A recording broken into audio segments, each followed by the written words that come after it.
BEL का stock life हाइस पे ट्रेड कर रहा है। 432 के आसपास जो है वो फिलहाल ये स्टॉक ट्रेड कर रहा है। 2.5% के आसपास की तेजी जो है अभी भी स्टॉक में देखने मिल रही है। कंपनी ने ऑर्डर अपडेट दिया था कि 20 जून के बाद से करीब 525 करोड़ रुपए के एडिशनल ऑर्डर्स कंपनी को मिले हैं।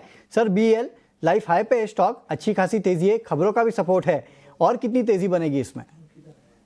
देखिए, काफी शानदार रन में चल रहा है। मार्च में अगर आप देखें तो लगभग 240 के आसपास ट्रेड कर रहा था ना, अभी 430 440 के जोन में ट्रेड कर रहा है, तो डेफिनेटली एक स्ट्रॉन्ग अप ट्रेंड में है। ओवरबॉट है तो कहीं ना कहीं बाय ऑन डिप की रणनीति रखनी चाहिए। रिसेंटली हमने देखे कि कोई भी जो डिप है जो तो 20 डे एक्सपोनेंशियल मूविंग एवरेज के आसपास सपोर्ट ले रहा है, तो अभी फिलहाल जिनके पास है तो वो होल्ड रखिए। पॉसिबली 450 470 के टारगेट एक्सपेक्ट कर सकते हैं। फ्रेश एंट्री करना होगा तो थोड़ा सा डिप का वेट कीजिए। 415 से 420 के आसपास स्टॉक के लिए सपोर्ट है, वहां पे आता है तो री एंटर कर सकते हैं। चलिए ठीक है, तो ये राय आती हुई भारत इलेक्ट्रॉनिक्स के काउंटर पे। ओके, चलिए एक काम करते हैं, सबसे पहले तो राजेश जी से विदा लेंगे क्योंकि शो को रैप अप करने का समय आ चुका है। राजेश जी, सबसे पहले कोई डिस्क्लोजर?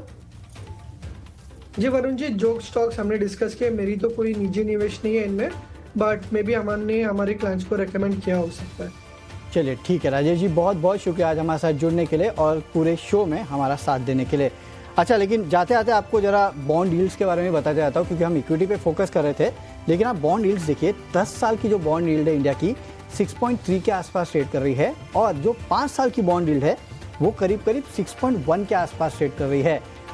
5 साल की बॉन्ड यील्ड में करीब 0.2% की तेजी, और 10 साल की बॉन्ड यील्ड जो है उसमें 1/4% के आसपास की गिरावट है। देखिए, वैसे तो ये होता ही है कि जो लॉन्ग टर्म बॉन्ड यील्ड होती है वो शॉर्टर टर्म बॉन्ड यील्ड से ज़्यादा प्रीमियम पे ट्रेड करती है, लेकिन ये जो प्रीमियम है दोनों के बीच में पिछले कुछ समय में कम होते जा रहा है। इसको आप याद रखिएगा, क्योंकि इसके पहले जो 10 साल की बॉन्ड यील्ड थी वो 6.3 6.4 के आसपास ट्रेड करती थी, 6.2 6.3 के आसपास, और 5 साल की जो बॉन्ड यील्ड थी वो 5.8 के आसपास ट्रेड कर रही थी। वहाँ से अच्छा खासा रनअप दिखा के 6.1 के आसपास पहुँची है। तो अगर आप बॉन्ड्स में इंटरेस्ट रखते हैं तो ये एक इम्पॉर्टेंट अपडेट है आपके लिए। लेकिन चलिए, इस शो को तो रैप अप करने का समय हो चुका है। अब अगले शो की तरफ बढ़ते हैं, और हमारे सहयोगी मानसी और शरद हमारे साथ जुड़ चुके हैं। आपका बहुत बहुत स्वागत है। अभिषेक को कहाँ छोड़ के आए हैं? अभिषेक अभी थोड़ी देर में ज्वाइन होंगे। खाना खा रहे हैं क्या? यस। अच्छा, देखो सही समझा था मैंने।